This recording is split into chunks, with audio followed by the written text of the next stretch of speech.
Sa gitnang kadiliman ng gabi sa West Philippine, ang kalangitan ay nagliwanag sa daan-daang guhit ng apoy na humahagibis sa ibabaw ng alon. Ang radar ay pula paikot-ikot, ang sirena ng alarma ay humahalinghing. Umugong ang mamakina na tila pinupunit ang ibabaw ng dagat. Ang BRP Jose Rizal ay tumagilit nagpakawala ng missile. Ang apoy nito ay sumasalamin sa helmet ng mga sundalo. Mula sa hilagang plotang Tsina ay gumanting ang putok, ang kanilang mga bala ay gumuhit sa kalangitan, sumasabog na parang kulog. Ang alon ay tumaas panilamon, ang barko tubig at usok ay naging isa. Sa himpapawid ang isang eskwadron ng Su-30 ay umugong pabulusok. Ang mga misil ay kumawala sa kanilang mapakpa, lumipat ng malapit sa ibabaw ng dagat, dumadausdos sa ilalim ng liwanag ng buwan na nababalot ng usok. Sa ilalim ng tubig ang submarinong Kilo ay nakbukas ng tubo, dalawang torpedo ang humagibis na parang multo. Bawat direksyon ay nagliliyap, bawat sandali ay nakpapasya ng buhay at kamatayan. Ang masigawng target lock ay sumabay sa ritmo ng maganyon, sa ritmo ng tibok ng puso. Ang maalon ay mabangis, ang apoy ay pula, ang hangin ay humuhuni. Walang nakakalam kung saan ang hangganan sa pagitan ng tao at bakal. Nang ang huling pagsabog ay pumunit sa kalangitan, ang buong karagatan ay naging isang dambuhalang apoy. Ang radar ng Pilipinas na nagbabantay sa West Philippine, siya ay nakasagap ng isang kakaibang signal, isang malakas na shortwave signal na gumagalaw sa mababang bilis malapit sa ibabaw ng tubig, isang tipikal na palatandaan ng isang anti-ship cruise missile. Sa command center sa Maynila, ang mapulang ilaw ay kumikislap, ang alarma level 1 ay tumunog. Mula sa karagatan na halos 140 nautical miles mula sa kapuluan ng kalayaan, tatlong guhit ng liwanag ang humagibis mula sa hilaga, dumausdos sa ibabaw ng madilim na tubig at sumabog malapit sa BRP Antonio Luna. Ang Yumanic ay nakpatagilit sa buong barko, pakanan isang itim na haligi ng usok ang umakyat sa gitna ng gabi. Wala nang nagduda, panagsimula na ang pag-atake. Ang mga emergency communication channel ay binuksan. Ipinag-utos na isara ang lahat ng sibilyang komunikasyon, mahigpit na seguridad para sa combat zone. Ang Philippine Fleet ay inutusang ilipat sa State of Readiness A1, ang pinakamataas na antas bago ang labanan. Sa Tactical Operation Center, ang nga opisyal ay nakatutok sa pagbabasa ang signal. Sa malaking screen, ang pulang tuldok ay gumagalaw mula sa direksyon ng Hainan Island na bumubuo ng isang kumpol. Iyon ang formasyon ng Type 56 corvette ng Sina. Ang pataksil na pag-atake ay maingat na kinalkula, pinili ang oras ng pagpapalit ng shift, mataas ang alon at maingay ang radar. Isang uringang soft attack na madaling itanggi habang nagdudulot ng psikolohikal na pinsala. Ngunit para sa mga Pilipino, hindi ito ang unang beses na sila ay inatake sa pinakatahimik na sandali. Ang ikatlong pagsabog ay umalingaw-ngaw, binasak ang hamok ng gabi na nakpaliwanag sa buong rehiyon ng Kanlurang Kalayaan. Mula sa base sa Pulong ang Rurok, ang Medium Range Air Defense System ay agad na lumipat sa combat mode. Ang mailaw ay naghanap ng target, ang mga missile ay humagibis, pumupunit sa kalangitan ng gabi. Sa mainland, ang Gehekki ng AFP ay nagpatawag ng emergency meeting. Ang ma-channel ng intelligence ng militar ay ikinonekta sa mga satellite at mga unmanned reconnaissance aircraft. Ang data na bumalik ay kumpirmadong ang pag-atake ay nakmula sa grupo ng mabarkong Sina na kabilang sa South Sea Fleet. Ang layunin sirain ang radar ng maagang babala at magasik ng takot. Ngunit minaliit nila ang bilis ng reaksyon ng kanilang kalaban. Ang Pilipinas ay nak-activate ng isang limitadong local counterattack mechanism. Ang BRP Jose Rizal ay lumiko ang SPI. Sa radar nito ay sinuyot ang buong lugar.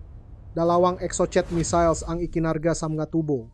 Ang utos ay ipinadala sa pamamagitan ng coded wave.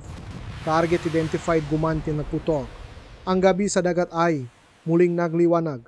Ngunit sa pagkakataong ito, ang apoy ay hindi na nagmula sa panik ng pasibong depensa. Ang kalangitan sa timok silangan ng Kalayaan ay nanatiling pula pagkatapos ng serye ng gating putok. Ang mahahabang guhit ng usok ay nanatiling nakalutang sa ibabaw ng dagat. Sa himpapawid na puno static ang makapal na radio waves ay tila sumasakal sa buong lugar. Ang forward command South Sea Fleet ay biglang tumahimik. Ang mga commercial satellite ng Japan at Singapore ay nakapaktala ng kakaibang paggalaw. 6 na Type 56 corvette ng Sina ang kumalat patungo sa timok kanluran eksakto sa half-step back na modelo sa naval doctrine ng Beijing. Ngunit sa strategic level iyon ang unang hakbang ng isang escalation ladder. Sa Maynila ang kagawaran ng tanggulang pambansa DND ay nakpatawag ng isang kagyat na pagpupulong sa pamamagitan ng isang secure line. Ang nga mapang labanan ay pinapakita sa pader. Ang bawat layer ng mga simbolo ng plota ay patuloy na ina-update mula sa mga satellite at UAV. Ang operations chief ay dahan-dahang nagsalita ipatupad ang plano ngayon din. Hindi tayo pwedeng magkamali. Ang utos ay na-encode at ipinadala. Sa Palawan, Zambales at sa Kalayaan, ang mga long-range radar unit ay sabay-sabay na lumipat sa active scanning mode na naktayo ang isang electromagnetic warning grid na sumasakop sa buong Golfo. Samantala nagsimulang uminit ang nga diplomatikong channel. Ang embahador ngang Sina sa Maynila ay ipinatawag sa kagawaran ng ugnayang panlabas ng Pilipinas DFA sa gitnang gabi. Sa laot ang US Electronic Reconnaissance Ship na may numerong USS Howard ay biglang nagbago ang direksyon papalapit sa 10 degrees north latitude, 1 kilos na nagpapakita na binuksan na ang Washington ang kanilang radar upang subaybayan ang insidente. Sa timok ang Malaysia ay naglabas ng abiso na naghihigpit sa pagdaan ng masibilyang barko sa gitnang bahagi ng dagat. Ang internasyonal na pamamahayag ay sabay-sabay na nagulat ng isang malubhang sagupaan sa West Philippine Sea na hindi pa malinaw ang pinsala. Sa HF frequency 13 MHz, isang espesyal na balitang militar ang inere mula sa Radyo Pilipinas. Ilang nga puwersang pandagat ng dayuhan ang illegal na umatake sa lupngang sobranong karagatan ng Pilipinas. Ang sandatahang lakas ng Pilipinas ay buong tatak na poprotektahan ang ating teritoryo habang nananawagan sa lahat ng bansa na magpigil. Sa basement na National Electronic Warfare Center, 2 na ngang screen ang nagliliwanag ng malamig na asul. Ang data mula sa border listening station ay patuloy na tinitipon. Bawat signal bar ay kumikislap na parang tibok ng pusong dagat. Isang batang inhinyero ang nakatuklas ng isang kakaibang frequency na ang code ng pagkakakilanlan ay hindi tumutukma sa anumang nasa database. Hindi ito civilian na signal. Ito ay ang control frequency para sa isang military warfare. Ang data ay ipinadala sa GHQ. Sa ibang silid sinusuring ngang intelligence officer ang encryption chain. Natukoy nga algorithm na ang pattern nga alon ay nagmula sa Tactical Communication System ng Sina.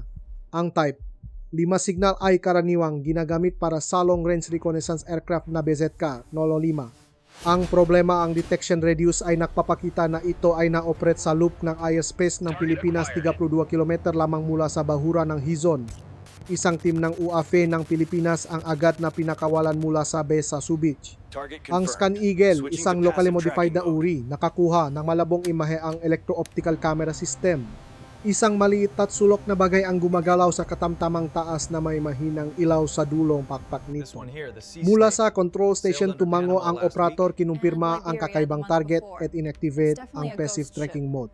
Kasabay nito sa loob ng DND sinimulan ng Human Intelligence Analysis Team na surin ang chain of communication sa pagitan ng mga merchant ship na pekeng nakarehistro sa ilalim ng bandila ng Panama at Liberia. Mga pangalang madalas gamitin ng Beijing para paktakpan ang mga operasyon ng pagdadala ng armas. Isang cargo ship na may pangalang Sign 7 ang umalis sa Sanya Port na inaasahang darating sa Phnom Penh ngunit biglang nawala ang signal ng ACE sa gitna ng timok kanlurang dagat. Ipinakita ngang data ngang lokasyon na huminto ito sa isang lugar na tumutugma sa lugar ng operasyon ng South Sea Fleet. Mula sa base sa Palawan, isang Special Forces team na gumagamit ng synthetic aperture radar ang nagscan sa pinaghihinalaang lugar. Sa screen lumitaw ang isang reconstructed image. Ang katawan ng Sine 7 ay nakbukas ng takip ngang container sa loob ay naglalaman ng mahahabang hugis tubo na kagamitan posibleng missile casing o navigation components. Ang utos mula sa Maynila ay record ang lahat huwag makialam. Sa ilalim ngang kulay abong ulap lumapit ang UAV ngang Pilipinas sa target, naging mas malinaw ang imahe, isang simbolo ngang militar ngang sinana nakaprint sa kaliwang pakpak ng sasakyan. Wala nang duda hindi ito isang simpleng pakmamanman kundi isang sadyang operasyon upang mangolekta ngang combat data. Sa command room may bumulong naghahanda sila para sa mas malaking pag-atake. Sa ikalimang palapak ng GHQ isang silid ang nakakandado ang pader ay nababalutan ng makapal na soundproofing malamig na puting ilaw ang tumatama sa isang bilog na mesa na may electronic map. Sa gitna ay isang 3D model ng kapuluan ng kalayaan. Ang makumukutitap na pula at asul na tuldok ay kumakatawan sa maplotang gumagalaw. Walang nagsalita tanging ang ugong ngang ventilador at ang mahinang tuno ngang panulat na tumatama sa mapa. Ang Navy Chief ang nagsalita malalim at paus ang boses hindi natin pwedeng hayaang mawala sa atin ang inisyatiba. Ang ganti ay dapat tumpak limitado ngunit sapat upang mapaatras sila. Sa kabilang paning ang mesa tumango ang Air Force Chief. Isang serye ngang nga plano ang lumitaw sa screen i-reposition ang reconnaissance UAV magpadala ang dalawang fighter squadron sa rektobang maktatang ang isang pansamantalang no-fly zone na may habang 60 nautical miles. Ang madesisyong iyon ay in-input sa computer nilog gamit ang isang 2-level command code. Sa Cebu, ang mga supply ship ay inutusang umalis sa daungan walang busina, walang ilaw. Bawat madilim na barko ay dahan-dahang dumulas palabas ng look na parang dambuhalang mga anino. Hindi kalayuan ang Coastal Missile Regiment ay inactivate ang mga launcher ay dahan-dahang umikot paharap sa dagat. Inilagay ngang isang batang opisyal ang kanyang kamay sa missile tube, ang kanyang mata ay hindi kumukurap. Alam niya na kung ang huling utos ay ibibigay iyon ang magiging unang putok sa isang bagong kabanata ngang kasaysayan ng hukbong dagat ng Pilipinas. Sa National Command Room ang mga screen ay nahahati sa 4: strategic map, weather data, diplomatic situation at emergency communications. Sa kanang sulok isang maliit na bintana ang nagpakita ng naka-encrypt na signal mula sa Tokyo at Manila. Binuksan ng Japan ang isang hotline humihiling ang kagyat na pagpapalitan ng impormasyon tungkol sa sitwasyon sa karagatan. Isang security advisor ang bumulong ito na ang pagkakataon nating patatagin ang ating paninindigan. Ang Pangulo ay pumasok sa silid, lahat ay tumayo. May siyang nagsalita, protektahan ang soberanya ngunit panatilihin ang pagiging mahinahon. Huwag hayaang kalatkarin nila tayo sa isang kabuuang digmaan. Dahan-dahan ngunit sigurado, ang sinabi ay naitala sa isang classified memo na may 7 linya lamang. Umalis siya, iniwan ang mga taong nakauniforme na nakatinginan. Ang huling utos ay ipinadala sa pamamagitan ng isang espesyal na channel code name Banawe 1. Ang mga unit ng hukbong dagat at himpapawid ay sabay-sabay na lumipat sa tactical response mode. Ang sistema ng radar, coastal artillery, UAV at mga barkong pandigma ay nakasing lahat sa isang network. Sa central screen ang signal ay nagbago mula sa asul patungo sa matingkat na dilaw. Ang senyales ang isang bansang handa ng lumaban. Ang West Philippine Sea ay kulay abo sa unang liwanag ng araw. Malakas ang ihip ng hangin. Mula sa silangan tinatangay ang mga natitirang haliginang usok matapos ang isang gabi ng tensyon. Binuksan ng BRP Jose Rizal ang combat radar nito. Ang mga antena ay mabilis na umikot. Ang ibabaw ng tubig ay nanginig sa ilalim ng high frequency waves. Ang utos ay ibinigay magpaputok ayon sa signal ng Banawe 1. Apat na exocet ang sunod-sunod na pinakawalan. Ang apoy ay sumiklap. Makapal na puting usok ang bumuntot sa likod ng barko. Sa himpapawid 2 SU, 30 ang lumipat mula sa airstrip sa Lagos Island Pec-asa nang iwan ng matingkat na guhit ng liwanag sa maputlang kalangitan. Ang mapiloto ng Pilipinas ay naklok ng target sa layong 120 nautical miles. Ang kanilang landas ay bumuo ng hugis-sibat. Sa ilalim ng dagat ang sonar ay nakadetect ng tunok ng jet engine. Ang signal ay nakpakita na ang kawi ay nakbabago ng formasyon. Sa hilaga agad na tumugon ang plotang ang Sina. Ang Type 1130 defense system ay umikot, libu-libong bala ang gumuhit ng matingkat na pulang liwanag. 2 exocet ang naharang ngunit ang 2 pa ay lumusot sa usok, tumama diretso sa gilid ng isang Jiangdao corvette. Isang malakas na pagsabog tumagilid ang barko, apoy ang umakyat sa gitna ng malalaking alon. Sa layong 30 nautical miles kinumpirmang radar ng Pilipinas ang signal ng pagsabog. Ang pangalawang target ay na-neutralize. Sa himpapawid ang Scan Eagle UAV ay nakpadala ng live na imahe, itim na usok ang pumapailan lang mula sa gitna ng formasyon ng kaaway. Sa ibaba ang BRP Antonio Luna ay nakpakawala ng electronic decoys kasabay ng pag-activate ng 76mm na kanyon nito. Ang mahaligi ng tubig ay tumaas na parang pader hinaharangan ang direksyon ng pag-atake. Nakapaktala ang mga sensor ng maraming jamming signals patunay na ang kalaban ay nakpapakawala ng Cheha 5 reconnaissance UAVs. Mula sa Cebu, 2 Spike NLOS coastal anti-ship missiles ang pinakawalan. Ang pulang sinag ay gumuhit sa kalangitan na parang talim lumilipat ng mababa sa ibabaw ng dagat sumasalamin sa pilak na alon. Ang tulok nga po'y sa radar ngang kalaban ay namatay. Nakpalakpakan ngunit agad ding pinigilan. Walang pwedeng magdiwang ng maaga. Sa silangan ang barkong pangrekon ngang US na USS Howard ay nagbago ngang direksyon, tinaasan ang bilis sa 28 knots. Naitala ng command station ng Pilipinas ang technical na interference. Ang masibilang signal ngang radar ay pansamantalang nawala sapat na oras para umatras ang mga barkong sinapakanluran. Sa command screen, ang mapulang tuldok ay unti-unting naglaho. Ngunit sa mas malayo isang bagong signal ang lumitaw. Nga dilaw na tuldok ang gumagalaw mula sa Hainan Island, posibleng mga reinforcement. Inutusan ng GHQ ang buong linya sa timok na panatilihin ang posisyon. Sa ibabaw ng dagat ang flotangang Pilipinas ay bumuo ngang formation. Ang nga UAV ay lumilipat sa itaas sa isang coordinated axis. Tumas ang araw sumasalamin ang bakal sa katawan ng barko sa mahelmet, sa mamatang nakatanaw sa malayo. Nagsimula na ang ganting salakay at wala nang atrasan pa. Lumakas ang hangin mula sa timok, dala ang makakapal na itim na ulap. Ang West Philippine ay hindi na isang makitit na linya ngang labanan.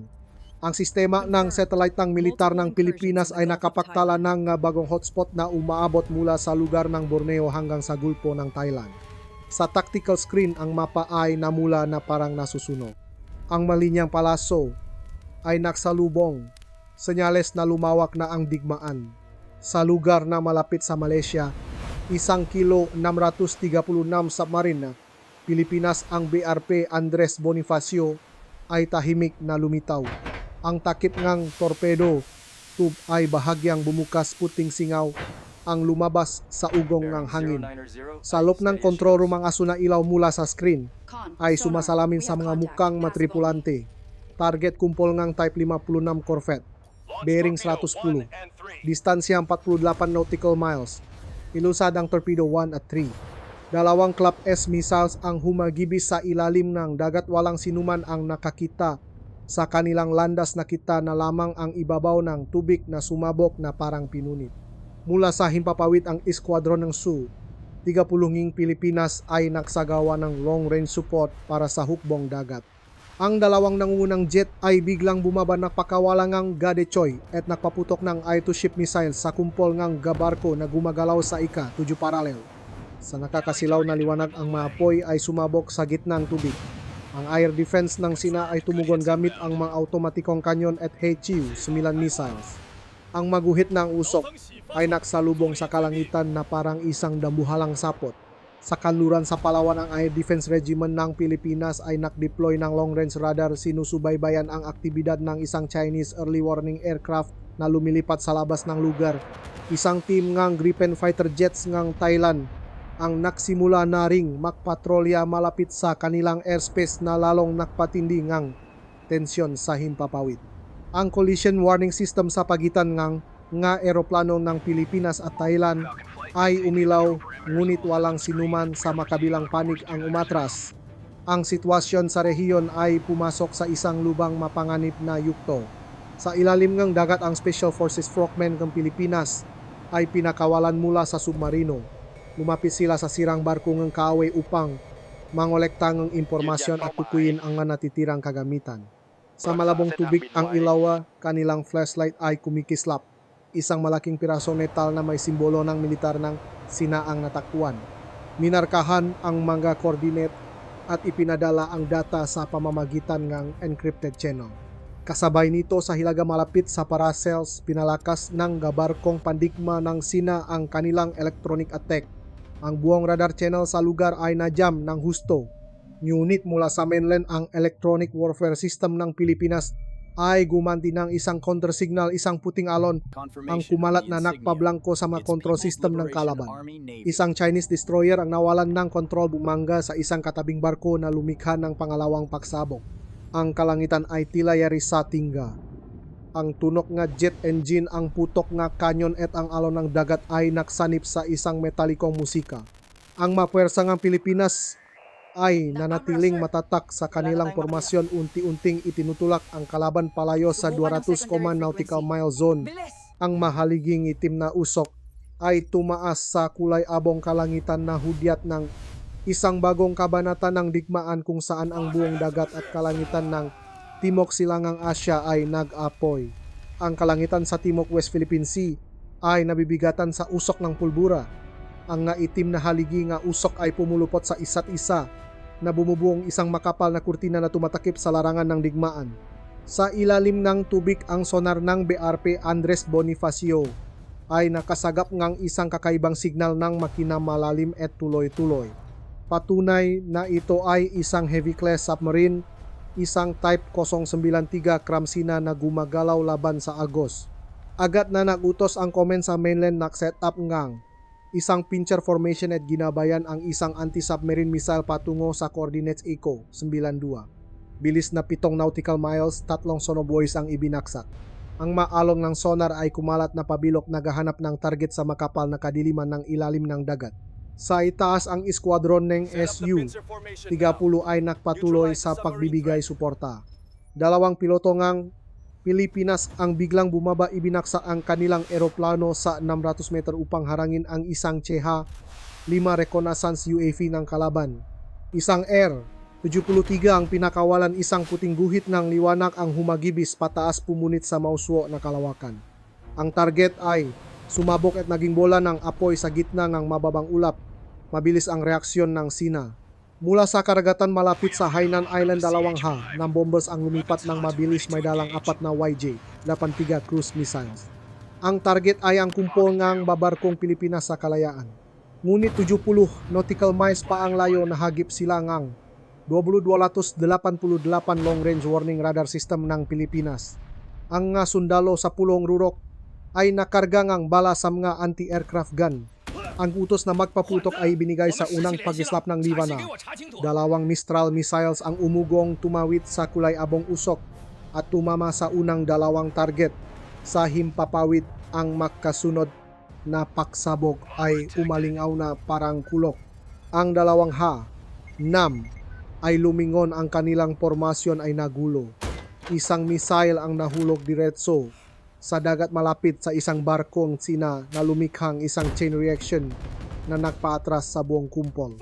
Sa ilalim ngang dagat, ang submarinong BRP Andres Bonifacio ay nagpakawala ng 2 Mach 46 torpedo diretso sa posisyon ng submarino ngang Sina. Halos sabay na natuklasan ng 2 submarino ang isa't isa. Nagsimula ang dogfight sa ilalim ngang dagat, soundwaves laban sa soundwaves, ugong ngang makina kasabay ngang pagsabog. Ang buong ilalim ngang dagat ay nayanig, isang pulang liwanag ang kumislap, signal ng pagtama. Sa ibabaw, ang tubig ay bumulwak na parang bulkan. Sa ibabaw ng tubig, ang BRP Jose Rizal ay mabilis na lumiko, nag-deploy ng ganting salakay gamit ang Makanyon at Matalon SDR. Kamikaze drone na gawa mismo ng Pilipinas. 5 UAV ang bumulusok pababa, umikot dumiretso sa dek ng barko ngang kaaway. 3 nga ito ang tumama, malakas na apoy ang sumiklab. Ang radar NG Sina ay nawalang NG signal. Sa loob NG 90 segundos, sapat na oras para sa buong flota NG Pilipinas na umabante NG 15 nautical miles. Sa kanluran, ang mga unit ng Coastal Artillery ng Pilipinas ay sabay-sabay na nakpaputok, bawat 130 mm na bala ay gumuhit sa abot tanaw. Isang mahabang sirena ang tumunok mula sa BRP Antonio Luna. Lahat ng unit ay lumipat sa isang limitadong full-scale counter-offensive. Sa tactical map, ang mga asol na tuldok ng Pilipinas ay nakapasok na ng malalim sa lugar na dating nakabloked. Ngunit sa malayo, sa radar screen, isang bagong kumpol ng signal ang lumitaw. Napakalaki, napakakapal. Hindi na ito isang taktikal na labanan kundi isang malawakang tugon. Ang buong kalangitan sa Timok West Philippine Sea ay lumubok sa isang makapal na kulay abong usok. Ang ma-infrared sensor ngam nga satellite ng militar ay nagsimulang malito sa pagitan ng init ng dagat at ng apoy ng magkamisail. Daan-daang mapekeng signal ang lumitaw na nakpilit sa command center na suriin ang bawat daloy ng data upang matukoy kung alin ang tunay na pag-atake. Isang grupo nga sibilyang barko ng Pilipinas na dumadaan sa isang internasyonal na ruta ang biglang tinamaan ng ngaligaw na shrapnel. Ang shockwave ay bumasak sa buong tulay ng kapitan. Ang masignal ng SOS ay sunod-sunod na umaling-aungaw. Isang Chinese reconnaissance UAV ang umikot ni rekord ang buong eksena at nawala sa likod ng itim na ulap. Ang tanawin ay nagdulot ng kaguluhan sa buong karagatan. Ang mga rescue ship ay kinailangang umalis agad mula sa Palawan. Malapit sa rektobang ang barkong pandigma ng Pilipinas ay nakbukas ng isang linya upang protektahan ang rescue ship. Isa sa kanila ang BRP Conrado Yap ang naatasang humarang sa linya ng putukan. Ang warning system ay patuloy na nag-alarma ng target lock ngunit inutusan ng kapitan na manatili sa posisyon. Sa dek ng barko inigpitan ng bawat sundalong Pilipino ang kanilang helmet na katingin sa itim na usok na pumupulupot mula sa malayo. Sa silangan ng Sina ay nakdeploy pa ng long-range kamikaze UAV. 5 unit ang lumipat sa isang fan formation dumiretso sa direksyon ng rescue operation. Mula sa lupa ang mga anti-aircraft gun ng Pilipinas ay nagpaputok.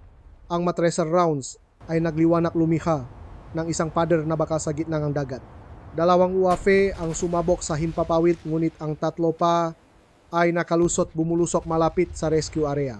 Ang kulay kahel na apoy ay sumiklap sa ibabaw ng tubig ang alon, ay tumaas na parang pader.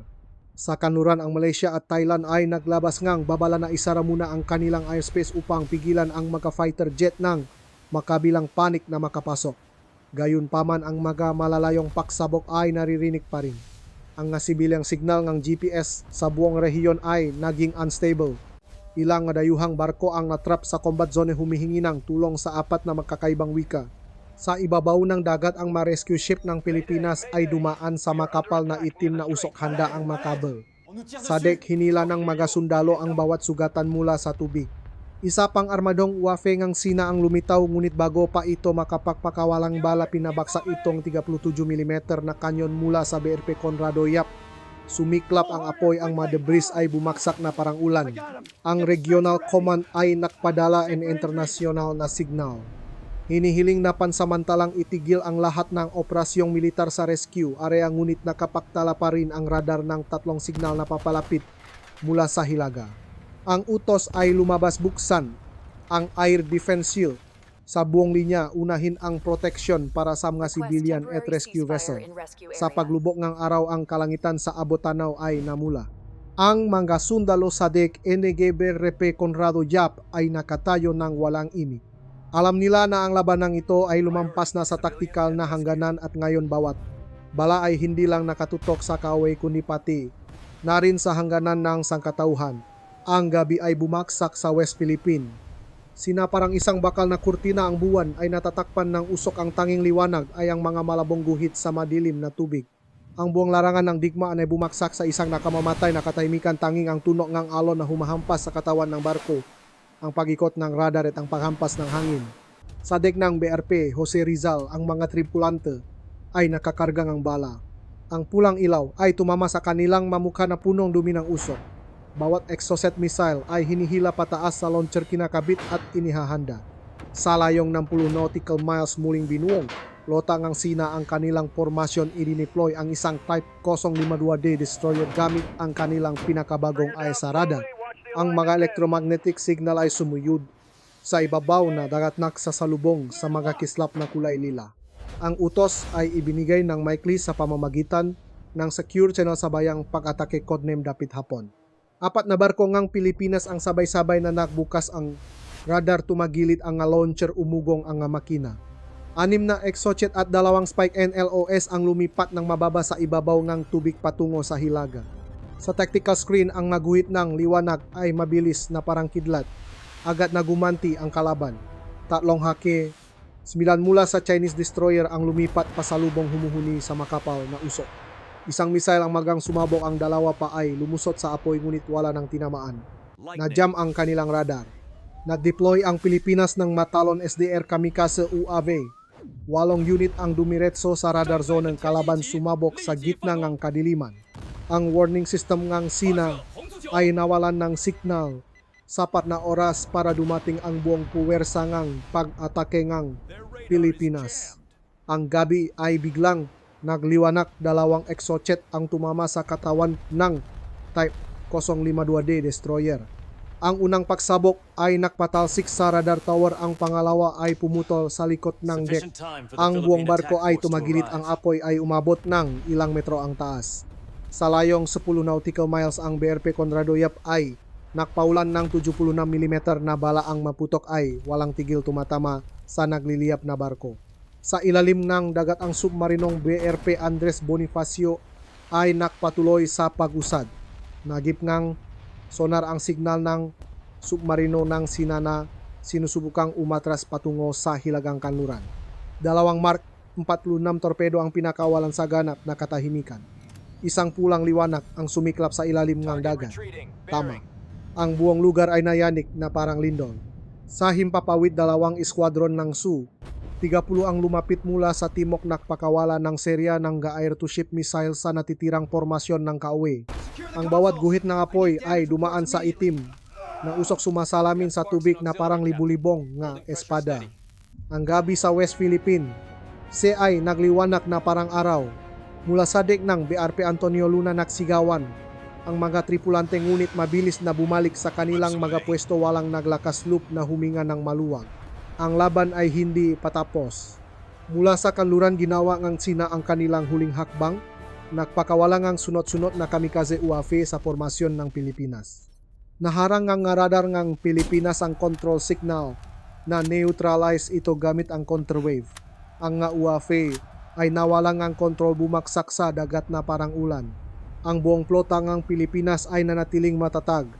Ang dagat ay bumalik sa isang mabigat na katahimikan, tanging ang mahinang liwanag ng apoy sa malayo ang sumasalamin sa malamig na alon. Ang flota ng Pilipinas ay nanatili sa formasyon. Umabante pang 10 nautical miles tinawid ang linya na kanilang ipinaglaban at pinagbayaran ng dugo. Ang West Philippine Sea ay tahimik, ang ibabaw ng tubig ay puno ng abo at langis. Ang malabi ng digmaan ay nakakalat, kahit saan mapilipit na bakal masuno na lifebuoy. Manipis na usok ang umaakyat pa rin mula sa malayo. Ang flotang Pilipinas ay naangkla. Wala ni isang kanyon ang nakaalerto. Ang hangin ay makapal, mabigat. Nang tumagos ang liwanag ng araw sa kulay abong ulap, ang mga nasusunok na barko ng Sina ay lumitaw na malabo na anot sa neutral na tubig. Wala nang ugong ng makina, wala nang komunikasyon sa radyo, tanging ang hampas ng alon sa mga sugatang bakal. Sa BRP Jose Rizal, isang Pilipinong sundalo ang umupo sa tabi ng rehas, nakatingin sa kawalan. Ang liwanag na sumasalamin sa kanyang mga mata ay hindi ang tagumpay kundi ang kahungkagan matapos ang bagyo ng bakal. Ang GHQM Pilipinas ay nakpadala ng signal na tapos na ang ganting salakay. Ang Rescue at Reconnaissance Unit ay nagsimulang suriin ang larangan ng digmaan. 12 ng sundalo ang hinila mula sa tubig. Ang mabarkong nabiyak sa gitna ay minarkahan ng ma-coordinate para sa pag-angat sa hinaharap. Ang panik ng Sina ay nakpadala rin ng mga rescue ship. Ang makabilang panik ay nagpanatili ng distansya, wala ng magabala na lumilipat, ngunit naroon pa rin ang mga matang mapanuri sa gitna ng hamog. Ang kabuuang datos 6 na barko ang lumubog, 4 ang malubang nasira, 137 ang nawawala. Sa panig ng Pilipinas, 2 barko ang naktamo ng bahagyang pinsala, 17 sundalo ang nakbuwis ng buhay. Ngunit ang DSU Nautical Mile Exclusive Economic Zone ay naipagtanggol. Mula sa base sa kalayaan ang watawat ng Pilipinas ay patuloy na iwinawagayway sa gitna ng usok, isang maliit na kulay sa gitna ng malawak na dagat, ngunit buong pagmamalaki. Ang balita ay kumalat sa buong Asya. Inilarawan ng nga internasyonal na channel sa telebisyon ang sagupaan bilang ang pinakamabilis na labanan sa dagat sa kasaysayan ng rehiyon. Ang UN Security Council ay nagpatawag ng emergency meeting. Ang mapa-coordinate at video mula sa satellite ay ipinakita. Bawat bansa ay tumingin sa digmaan mula sa iba't ibang anggulo. Ang ilan ay nababahala, ang ilan ay Umangat ang ilan ay nagsimulang muling kalkulahin ang kanilang posisyon. Sa isang base sa Maynila, ang masundalong Pilipino ay bumalik. Walang sigawan, walang awit ng tagumpay na katinginan lang, at marahang tinapik ang balikat ng isa't isa. Ang ilan ay may mansapang langis sa kanilang madamit, ang ilan ay tahimik na pinupunasan ang kanilang medalya na nausukan. Sa command room, ang mapang West Philippine ay bukas pa rin, ang mapulang tuldok ay nawala na. Ngunit isang maliit na makinang natuldok ang nanatili, ang coordinate ng kalayaan bilang paalala sa kanilang pinrotektahan at ang halaga na kailangan nilang bayaran para mapanatili ito. Ang dapit hapon ay muling bumagsak. Ang West Philippine Sea ay hindi na maingay, ngunit sa puso ngang sundalo ang tulong ng nakaraang gabi ay umugong pa rin. Ang tagumpay ay hindi kailanman ang katapusan, kundi isang paghinto lamang sa pagitan ng dalawang kabanatang kasaysayan. Sa huling balita, isang tagapagsalita ng militar ang maikling nagsalita. Hindi kami naghahanap ng digmaan, ngunit kung mapipilitang lumaban, lalaban kami hanggat ang dagat na ito ay nagtataglay pa rin ng pangalan ng inang bayan, ang West Philippine Sea. Ang dagat ay muling tumahimik, ngunit sa kulay ng tubig ay makikita pa rin ang isang maputlang pula kasabay ng pagsikat ng araw. Walang nakakalam kung iyon ay dugo o ang salamin ng araw. Ang alam lang nila, ang kasaysayan ay nagdakdak ng isa pang linya, malamig at malalim tulad ng mismong ilalim ng dagat.